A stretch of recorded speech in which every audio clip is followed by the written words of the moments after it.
So இந்த செஷனில் நம்ம எதை பற்றி பார்க்க போகிறோம் அப்படின்னா விர்ச்சுவல் மிஷின் ட்ரபுள் ஷூட்டிங்கில் ஒரு விர்ச்சுவல் மிஷினை பவர் ஆன் பண்ண முடியலை அப்படின்னா நம்ம என்ன பண்ணுறது அப்படிங்கிறத வந்து பார்க்க போகிறோம். ஸோ டாபிக் வந்து VM enable to power on.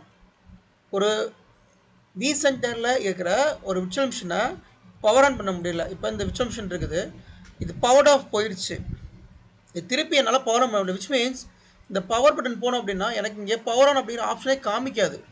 Issue ஆயிடுச்சு அப்படின்னா எல்லா ஆப்ஷனும் கிரேடாக இருக்கும்.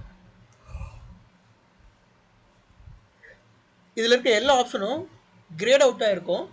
இந்த பவர் ஆன் அப்படிங்கிற ஆப்ஷன் கூட காமிக்காது, நம்ம வேறு எந்த ஆப்ஷனும் காமிக்காது. அப்போ அந்த மாதிரி சினாரியோவில் நம்ம என்ன ரீசனுக்கெலாம் அது இந்த மாதிரி ஆகும், அதுக்கு சொல்யூஷன் என்ன அப்படி சொல்லி நம்ம வந்து பார்க்கலாம். ஸோ ஃபஸ்ட்டு ஒரு விஎம் பவர் ஆன் பண்ண முடியல அப்படின்னா டேட்டா ஸ்டோர் செக் பண்ணுங்கள். இந்த விஎம் எந்த டேட்டா ஸ்டோரில் இருக்கோ அந்த டேட்டா ஸ்டோரில் அவைலபிள் ஃப்ரீ ஸ்பேஸ் இருக்கணும். அப்படி அவைலபிள் ஃப்ரீ ஸ்பேஸ் இல்லை அப்படின்னா அது ஆட்டோமேட்டிக்காக பவர் ஆஃப் ஸ்டேட் போயிடும். திருப்பி உங்களால் பவர் ஆனே பண்ண முடியாது, அந்த பவர் ஆன் அப்படிங்கிற ஆப்ஷனே உங்களுக்கு வந்து இருக்காது. ஓகே, அப்போ இதுக்கு என்ன பண்ணலாம் அப்படின்னா டேட்டா ஸ்டோர் வந்து we have to maintain 20% threshold value. ஒரு 1 TB இருக்கிற டேட்டா ஸ்டோருக்கு நம்ம 800 GBக்கு மேலே கன்சியூம் பண்ணக்கூடாது. அதேமாரி கன்சியூம் பண்ணிங்கன்னா இந்த மாதிரி இஷ்யூஸ் வர்றதுக்கான சான்சஸ் அதிகமாக இருக்குது. சரியா? ஏன்னா தின் ப்ரொவிஷன் நம்ம பண்ணுறப்ப ஓவர் ப்ரொவிஷன் பண்ணிடுவோம். ஓவர் ப்ரொவிஷன் பண்ணுறப்ப திடீர்னு ஏதோ ஒரு விஎம்மோட டிஸ்க் யூட்டிலைசேஷன் அதிகமானால் டேட்டா ஸ்டோர் டக்குன்னு ஃபுல்லாயிரும். அப்போ ஒரு விஎம் டேட்டா ஸ்டோர் ஃபுல்லாகிடுச்சுன்னா எப்படி ரெக்கவர் பண்ணுறது அப்படின்னா ஒரே ஒரு வழி தான், அந்த டேட்டா ஸ்டோரில் இருக்கிற ஸ்னாப்ஷாட் ஏதாவது விஎம்ல ரன் ஆச்சுன்னா டெலிட் பண்ணுங்கள். அந்த டேட்டா ஸ்டோரில் இருக்கிற unwanted files or template or வேறு ஏதாவது லாக் ஃபைல்ஸ் இருந்தால் உடனே டெலிட் பண்ணுங்கள். டீகமிஷன் பண்ணுறக்கூடிய விஎம்ஸ் இருந்தால் அதை டெலிட் பண்ணுங்கள். முடிஞ்சால் அந்த விஎம்மை மைக்ரேட் பண்ண முடிஞ்சால் மைக்ரேட் பண்ணுங்கள். ரைட் கிளிக் பண்ணி இந்த மைக்ரேட் ஆப்ஷன் தெரிஞ்சிச்சு அப்படின்னா ஸ்டோரேஜ் மைக்ரேஷன் பண்ணிக்கலாம். பண்ணிட்டோம்னா நம்ம இந்த விஎம்மை பவர் ஆன் பண்ணிடலாம். அந்த டேட்டா ஸ்டோரில் இமீடியட்டாக ஸ்பேஸை ஃப்ரீ பண்ணணும். அது எவ்வளோ ஸ்பேஸ் ஃப்ரீ பண்ணணும் அப்படின்னா இந்த விஎம் பவர் ஆஃப் ஆயிருக்குன்னா இந்த விஎம் எடிட் செட்டிங்ஸ் போனீங்கன்னா இதுக்கு எவ்வளோ மெமரி அலோகேட் ஆகிருக்கு, இதுக்கு 4 GB மெமரி வந்து அலோகேட் ஆகிருக்கு. அப்போ இந்த 4 GB மெமரி அட்லீஸ்ட் இந்த டேட்டா ஸ்டோரில் மினிமம் ஒரு 4 GBக்கு மேலே ஸ்பேஸ் இருக்கணும். இருந்தால் தான் இந்த விஎம்ஐ பவர் ஆன் பண்ண முடியும். ஏன் அப்படின்னா இந்த மெமரி தான் ஸ்வாப் ஃபைல் க்ரியேட் பண்ணும். அப்போ டேட்டா ஸ்டோர் ஃபுல்லாகிடுச்சு அப்படின்னா அந்த ஸ்வாப் ஃபைல் வந்து க்ரியேட் பண்ணாது. ஸோ அதனால் பவர் ஆன் பண்ண முடியாது. அப்போ ஒரு விஎம்மோட மெமரி சைஸ் எவ்வளோ இருக்குன்னு பாருங்கள். அந்த அட்லீஸ்ட் அந்த சைஸையாவது நீங்கள் டேட்டா ஸ்டோரில் ஃப்ரீயாக பண்ணிட்டீங்கன்னா பவர் ஆன் பண்ணிவிட்டு நீங்கள் வேறு எங்கேயாவது மைக்ரேட் பண்ணிடுங்க. இதுதான் இமீடியட் சொல்யூஷன். இல்லை ஸ்டோரேஜ் டீம் அவைலபிளாக இருக்காங்கன்னா இமீடியட்டாக அவங்கள இந்த டேட்டா ஸ்டோரை எக்ஸ்பேண்ட் பண்ண சொல்லுங்கள். அதுதான் இமீடியட் பட் அது கொஞ்சம் டைம் ஆகும், எக்ஸ்பேண்ட் பண்ணுறது ரொம்ப டைம் ஆகும். ஓகே, பட் ஸ்டோரேஜ் டீம் அவைலபிளாக இருந்தால் நீங்கள் எக்ஸ்பேண்ட் பண்ணிக்கலாம். Next VMDK locked by backup solutions. ஒரு பேக்கப் எப்படி நடக்கும்னு நான் சொல்லியிருக்கேன். இப்போ இது ஒரு விர்ச்சுவல் மிஷின், இந்த விர்ச்சுவல் மிஷினில் பேக்கப் கான்ஃபிகர் பண்ணியிருக்காங்க. அப்படி பேக்கப் கான்ஃபிகர் பண்ணால் பேக் எண்டில் என்ன நடக்கும்? கேன் சம்மன் டெல் மீ, இது பேக் எண்டில் என்ன நடக்கும்? இது கான்ஃபிகர் பண்ணோம்னா எப்படி பேக்கப் எடுக்கும்? அது இந்த பேக்கப் சொல்யூஷன்ஸ் ஒரு Veeam backup or Commvault backup whatever it is, ஒரு பேக்கப் நம்ம ரன் பண்ணுறோம்னா அந்த பேக்கப் எப்படி இதை பேக்கப் எடுக்கும்? யாராவது சொல்ல முடியுமா? ஓகே ஓகே ஓகே அதுக்கடுத்து கம்யூனிகேஷன் எஸ்டாப்லிஷ் பண்ணுவாங்க. ஸோ செப்பரேட் டீம் வந்து அந்த சர்வரை வந்து மெயின்டைன். இல்லை அதெல்லாம் ஓகே. பேக் எண்டில் இது எப்படி நடக்கும்? இப்போ ஒரு பேக்கப் சர்வர் இருக்குது, இது வி சென்டர். இங்கேருந்து அங்கே பேக்கப் எப்படி நடக்கும்? இந்த விஎம்ஐ எப்படி அது பேக்கப் பண்ணும்? நான் அந்த ப்ராசஸ் நான் சொல்லியிருக்கேன்.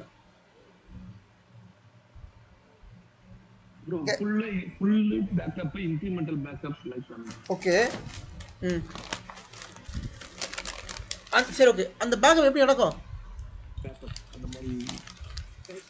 அட்மின் ஜாப் ஷெட்யூல் பண்ணுவாரு. ஓகே. vCenter credentials வந்துட்டு நம்ம கொடுத்துருக்கோம்.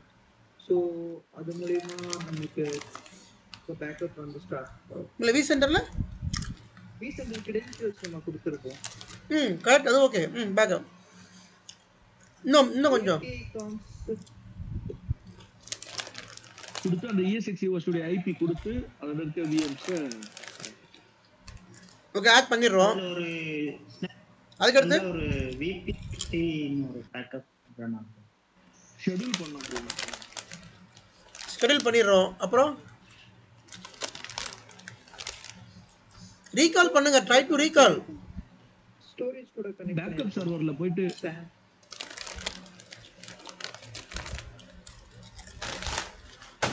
அதுக்கும் பேக்கப் சர்வர்ல வந்து ஓகே, இன்னும் யாரும் அந்த கரெக்டான பாயிண்ட் வரல. டைரக்டா ஸ்டோரேஜ் கூட கனெக்ட் பண்ணி அதுல இருந்து பேக்கப் அதெல்லாம் ஓகே. ஆட்டோமேட்டட் பேக்கப்னு ஒரு நேம் ஒரு பேர் இருக்கும்ல, எதுவுமே கிடையாது. ஒரு நேம் ரொம்ப சிம்பிள். ஒரு vCenterல இருந்து எப்படி ஒரு பேக்கப் சர்வருக்கு பேக்கப் ஆகுது அப்படின்னா, நான் ஸ்னாப்ஷாட் கிளாஸ்ல எடுத்த ஞாபகம் இல்லையா?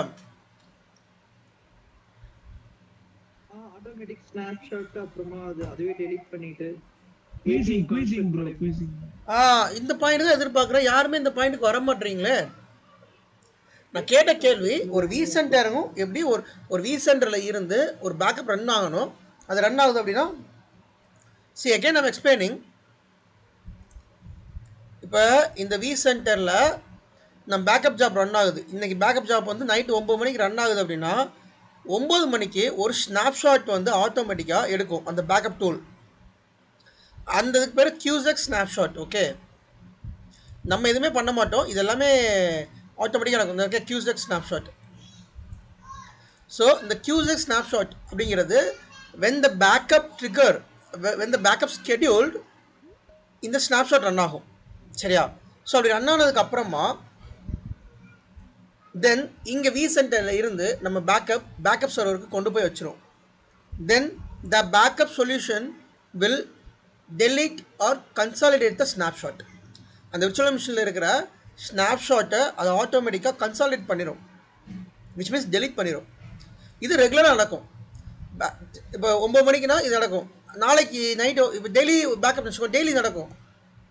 பேக்கப் ஒரு ஸ்னாப்ஷாட் எடுக்கும், பேக்கப் ரன் ஆகும். ஒரு கொஞ்ச நேரம் கழிச்சு ஆட்டோமேட்டிக்காக அந்த ஃபைல் வந்து delete ஆகும். சாரி, அந்த ஸ்னாப்ஷாட் வந்து delete ஆகும், கன்சாலிடேட் ஆகும். இதுதான் பேக்கப் ப்ராசஸ். இந்த ப்ராசஸ் தெரிஞ்சால் தான் ஒரு விஎம்மோட ட்ரபிள் ஷூட்டிங் உங்களால் பண்ண முடியும். சரியா? ஸோ இந்த டைம் இருக்கு இல்லையா, இந்த டியூரேஷன் இருக்கு இல்லையா, இந்த டைமில் என்ன ஆகுனா, நான் நேற்றோட எக்ஸாம்பிள் சொன்னேன். ரொம்ப ரீசெண்டாக ஒரு 2 நாளைக்கு முன்னாடி இஷ்யூ பார்த்தேன். இந்த பேக்கப் சொல்யூஷனால ஒரு இஷ்யூ வந்துச்சு, டிஸ்க் கன்சல்டேஷன் இஷ்யூ வந்துச்சு. விஎம் டவுன் ஆயிடுச்சு. விஎம் டவுன் ஆகி விஎம் வந்து பவரானே பண்ண முடியல. என்னாச்சுன்னா பேக்கப் ரன் ஆச்சு. பேக்கப் ரன் ஆனதுக்கப்புறம் ஸ்னாப்ஷாட் எடுத்துச்சு. அந்த ஸ்னாப்ஷாட்டை டெலிட் பண்ணுறப்ப அது ஃபெயில் ஆயிடுச்சு. இந்த ஸ்னாப்ஷாட் கன்சல்டேஷன் ஃபெயில்டு. அப்படி அது ஃபெயில் ஆகுறப்ப ஒரே நிமிஷம் அதுக்கான ஸ்க்ரீன்ஷாட் இருக்கான்னு நான் பார்த்துட்டு சொல்கிறேன். அப்போ உங்களுக்கு அது கொஞ்சம் ஈஸியாக புரியும்.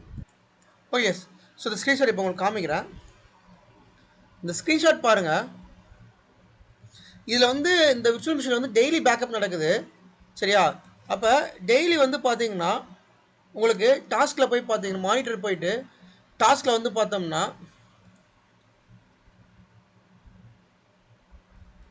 கிரியேட் விர்ச்சுவல் மிஷின் ஸ்னாப்ஷாட் 9 மணிக்கு ஸ்னாப்ஷாட் கிரியேட் ஆகுதா? ரிமூவ் ஸ்னாப்ஷாட் 11:40 ரிமூவ் ஆகுதா?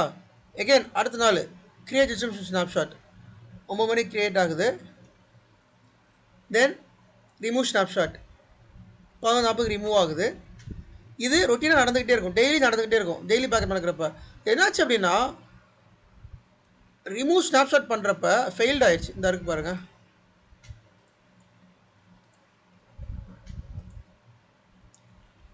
இதில் உங்களுக்கு தெரியும்.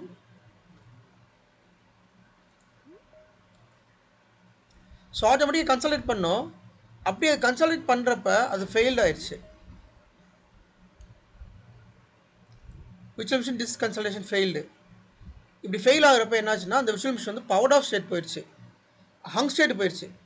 அந்த விஎம்ஐ எதுவுமே பண்ண முடியல, பவர் ஆன் பண்ண முடியல, பவர் ஆஃப் பண்ண முடியல, ரீசெட் பண்ண முடியல, எதுவுமே பண்ண முடியல. ஸோ அதுவே ஸ்னாப்ஷாட் எடுக்கும், கன்சல்டேட் பண்ணும். அப்படி கன்சல்டேட் பண்ணுறப்ப இஷ்யூ வந்துடுச்சு. ஏன்னா இது ஒரு பெரிய விஎம். விஎம் சைஸ் பார்த்தீங்கன்னா அரௌண்ட் 5.5 TB இதோட டேட்டா சைஸ் மட்டும். ஓகே, அதனால இந்த இஷ்யூ வந்துச்சு. இந்த மாதிரி தான் பேக்கப் எடுக்கும். இது ஆட்டோமேட்டிக் பேக்கப். இங்கே மிச்சம் இருக்கு பாருங்க. The snapshot created by Commvault. Commvault is a backup solution. அந்த டைமுக்கு நமக்கு இந்த மாதிரி பேக்கப் காமிக்கும். சரியா? ஸோ இந்த மாதிரி சினாரியோவில் பேக்கப் சொல்யூஷனால் கன்சாலிடேட் பண்ண முடியலை அப்படின்னா the VM went to hung state or power off state. அப்போ அதை பவர் ஆன் பண்ண முடியாது. இது ஒரு சினாரியோ. இந்த சினாரியோ நான் இப்போ ரொம்ப ரீசெண்டாக பார்த்தேன். சரிங்களா? கேஸ் நான் உங்களுக்கு சொல்கிறது எல்லாமே என்னோட சோஃபேர் எக்ஸ்பீரியன்ஸில் நான் கேதர் பண்ண டேட்டா. சரிங்களா? ஒவ்வொன்றா நீங்கள் வந்து நோட்ஸ் எடுத்துக்கோங்க, உங்களுக்கு ரொம்ப ஹெல்ப்ஃபுல்லாக இருக்கும். அப்புறம் CPU மெமரி வந்து ஹை யூட்டிலைசேஷனாக இருக்குது அப்படின்னா விஎம் பவர் ஆஃப் போகிறதுக்கு வாய்ப்பு இருக்குது. இது ரொம்ப ரேர் கேஸ் சினாரியோ தான். ஸோ மோஸ்ட்லி டிஆர்எஸ் வந்து விஎம் மைக்ரேட் பண்ணிடும். பட் ஸ்டில் இந்த 2 ஹோஸ்ட் இருக்குது, இந்த 2 ஹோஸ்ட்லையுமே ஃபுல் ஆயிடுச்சு, ரிசோர்ஸ் வந்து இல்லை, ரெண்டுமே வந்து 100% ஃபுல் ஆயிடுச்சு அப்படின்னா விஎம் வந்து ஹங் ஸ்டேட் போயிடும் அல்லது பவர் ஆஃப் ஸ்டேட் போயிடும். அந்த மாதிரி டைமில் நீங்கள் என்ன பண்ணலாம் அப்படின்னா ஏதோ ஒரு நான் கிரிட்டிக்கல் விஎம் இருக்குல்ல, அந்த நான் கிரிட்டிக்கல் விஎம்மை பவர் ஆஃப் பண்ணிடுங்க, பண்ணிவிட்டு ப்ரொடக்ஷன் விஎம்மை பவர் ஆன் பண்ணுங்கள். சரியா? இப்படி தான் நம்ம இதை சால்வ் பண்ண முடியும், வேறு வழியே இல்லை அந்த பர்டிகுலர் டைமுக்கு. தென் அதுக்கடுத்து ஃபியூச்சரில் நீங்கள் அது என்னென்ன பண்ணி நான் சொல்லியிருக்கேன், அது ஆப்டிமைஸ் எப்படி பண்ணுறது, அந்த யூசேஜ் ஆப்டிமைஸ் பண்ணுறது எப்படி அப்படின்னு சொல்லி. அப்புறம் எதுவுமே பண்ண முடியல அப்படின்னா அந்த கெப்பாசிட்டி தான் இன்க்ரீஸ் பண்ணணும், அந்த மெமரி கெப்பாசிட்டி இன்க்ரீஸ் பண்ணணும். ஸ்வாப் ஃபைல் கரப்ட் ஆகிருக்கு. இப்போ ஒவ்வொரு விர்ச்சுவல் மிஷின்லேயும் ஸ்வாப் ஃபைல் ஒரு ஃபைல் க்ரியேட் ஆகும். அந்த ஃபைல் கரெக்டாக இருந்தாலும் விஎம் வந்து பவர் ஆன் பண்ண முடியாது. unable to power on due to snapshot consolidation issue. இப்போ நான் சொன்னது இது ரெண்டுமே ஒன்று தான். இப்போ இந்த இஷ்யூக்கும் ஒரே சொல்யூஷன் தான். என்ன சொல்யூஷன் கொடுத்தேன்னு நான் இப்போ சொல்கிறேன்.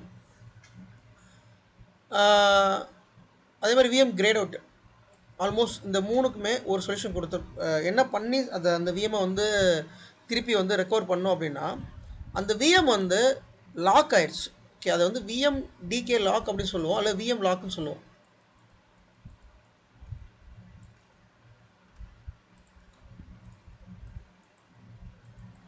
ஸோ விஎம்டிகே வந்து லாக் ஆயிடுச்சு. அதனால் என்னாச்சுன்னா அந்த விஎம் வந்து இன்ஆக்சசிபிள் ஸ்டேட் போயிடுச்சு, நம்மளால் எதுவுமே பண்ண முடியல, எல்லா ஆப்ஷனும் கிரேட் அவுட் ஆகிருக்கு. அப்போ இந்த விஎம் எந்த விஎம்டிகேல லாக் ஆகிருக்குன்னு செக் பண்ணோம். செக் பண்ணிவிட்டு அதுக்கு ஒரு கமெண்ட் இருக்குது, நான் இது தனியாக ஒரு கிளாஸ் எடுக்கிறேன், விஎம்டிகே லாக் என்னென்ன ரீசனுக்குலாம் ஆகும் அப்படின்னு சொல்லிட்டு உங்களுக்கு தனியாக ஒரு கிளாஸ் எடுக்கிறேன். அதில் இன்னும் நான் கொஞ்சம் இதை பற்றி எக்ஸ்பிளைன் பண்ணுறேன். ஏன்னா இது அடிக்கடி நடக்கிற ஒரு சினாரியோ, இன்டர்வியூ கொஸ்டின் கூட, இது வந்து ஒரு இன்டர்வியூ கொஸ்டின் கூட, இன்னும் தெளிவாக நான் உங்களுக்கு எடுக்கிறேன். இப்போ சும்மா ஓரளவு சொல்கிறேன். அப்போ அந்த ESXiல் எந்த ESXiல் அந்த விஎம் லாக் ஆகிருக்குன்னு சொல்லி ஒரு கமெண்ட் இருக்குது. அந்த கமெண்ட் ரன் பண்ண உடனே அது காமிச்சிடும் இந்த ESXiல் அந்த விஎம் லாக் ஆகிருக்குன்னு சொல்லிட்டு. அப்போ அந்த ESXை ரீபூட் பண்ணணும். அப்படி ரீபூட் பண்ணுறப்ப அந்த ESXை வந்து அந்த விஎம்மோட லாக்கை ரிலீஸ் பண்ணிடும். அதுக்கப்புறம் அந்த விர்ச்சுவல் மிஷினோட ஸ்னாப்ஷாட் இருந்துச்சு இல்லையா, அந்த ஸ்னாப்ஷாட்டை டெலிட் பண்ணிட்டோம், விச் மீன்ஸ் கன்சாலிடேட் பண்ணிட்டோம். பண்ணதுக்கப்புறமா we can able to power on the virtual machine. இது கொஞ்சம் டிஃபிகல்ட்டான இஷ்யூவாக இருந்துச்சு எங்களுக்கு. இப்போ லேட்டஸ்ட்டாக வந்து பார்த்தீங்கன்னா டிஃபிகல்ட்டான இஷ்யூ வந்துச்சு. இந்த இஷ்யூ இந்த விஎம் ரெக்கவர் பண்ணுறதுக்கு ஆல்மோஸ்ட் ஒரு 4 to 5 hours ஆயிடுச்சு இந்த இஷ்யூ. ஏன்னா விஎம் ரொம்ப பெரிய விஎம், நீங்கள் அந்த ஸ்னாப்ஷாட் டெலிட் பண்ணாலே ஒரு 1 hour ஓடுது எங்களுக்கு. அதனால் கொஞ்சம் இந்த மாதிரி வந்துச்சு. ஓகே, ஸோ இதுக்கு இந்த சொல்யூஷன் நாங்கள் வந்து அப்ளை பண்ணோம். ஸோ இதை நீங்கள் வந்து அப்ளை பண்ணிக்கலாம். ஓகே, அப்புறம் due to .bmx file corruption or orphan state. Orphan state அப்படின்னா என்னென்னா, ஆர்ஃபன் என்ன, ஒரு அனாதை, ஆதரவற்ற நிலை. அந்த மாதிரி ஆர்ஃபன் ஸ்டேட்னா அந்த விஎம் வந்து என்ன நடந்துக்குன்னே தெரியாது. லைக் அந்த விஎம்மில் ஏதோ ஒரு ஃபைல் கரப்டாக இருக்கும், அது .bmx ஃபைல் கரப்டாக இருக்கலாம், அல்லது ஏதோ ஒரு ஃபைல் கரப்டாக இருக்கும். அப்போ அது வந்து ஆர்ஃபன் ஸ்டேட் போயிடும். அப்போ என்ன, இங்கே ஆர்ஃபன் ஸ்டேட் போச்சுன்னா இந்த விஎம்மோட ப்ராக்கெட்டில் இங்கே இந்த இடத்துல ஆர்ஃபன் ஸ்டேட்னு வரும். அப்போ நீங்கள் வந்து என்ன சொல்யூஷன் அப்ளை பண்ணலாம் அப்படின்னா, அந்த விஎம் ரைட் கிளிக் பண்ணிவிட்டு ரிமூவ் ஃப்ரம் இன்வென்டரி ஒரு ஆப்ஷன் இருக்கும், இதை கொடுத்துட்டு இந்த விஎம்மை ரெஜிஸ்டர் பண்ணணும். Okay, that is called VM register and unregistered. So இந்த சொல்யூஷன் நீங்கள் வந்து அப்ளை பண்ணிங்கன்னா இந்த ஆர்ஃபன் ஸ்டேட்டை வந்து நீங்கள் சரி பண்ணலாம். ஸோ ஆர்ஃபன் ஸ்டேட் இருந்தாலுமே நம்மளால் பவர் ஆன் பண்ண முடியாது. விஎம் எல்லா ஆப்ஷனும் கிரேட் அவுட் ஆகிருக்கும், எந்த ஆப்ஷனுமே நமக்கு தெரியாது. விஎம் ஹங் ஸ்டேட்டில் இருக்கலாம், அதை பவர் ஆஃப் போயிருக்கும். ஸோ இதுதான் வந்து மேக்ஸிமம் சினாரியோஸ். ஓகே, நோட் பண்ணிக்கோங்க. இப்போ நான் ஆர்ஃபன் ஸ்டேட்டுக்கு என்ன பண்ணணும் அப்படிங்க நான் சொல்கிறேன்.